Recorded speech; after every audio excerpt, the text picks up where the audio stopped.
老挝丈母娘生病了，今天到丈母娘家里来看望一下丈母娘，听说2天都起不了床了呢。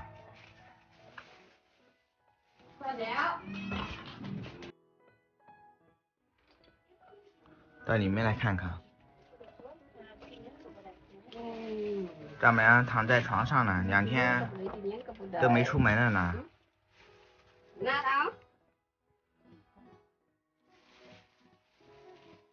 这是丈母娘家里了，哇，就一个风扇，这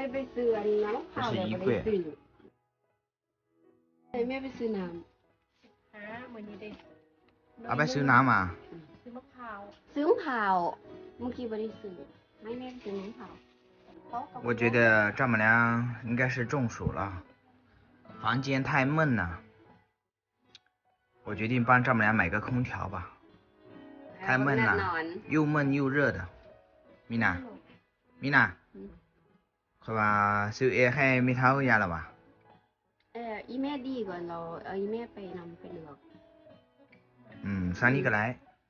ให้แม่ดีเราเอาอีแม่ไปนำแม่แล้วแม่เมียนห้องเลยนี่นะเขาจะมาเขาจะติดให้ผมคันไปซื้อเราเขาจะติดให้ผมจะเจาะใส่นี้สั่งทาเมเจ้าได้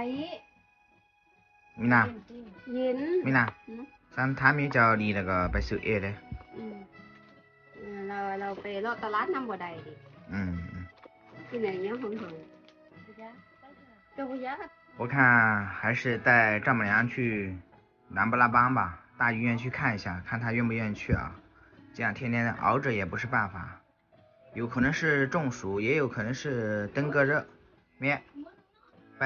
หงหมอเนี่ยลำบลาบังบ่บ่ไปเลยเสียเงินหลายๆบ่มีหยังอยากไปก็ไปเนาะสุขภาพแข็งๆเนาะจากมือ2-3 มือไม่กินน้ำมะพร้าวแล้วก็ดีโอเค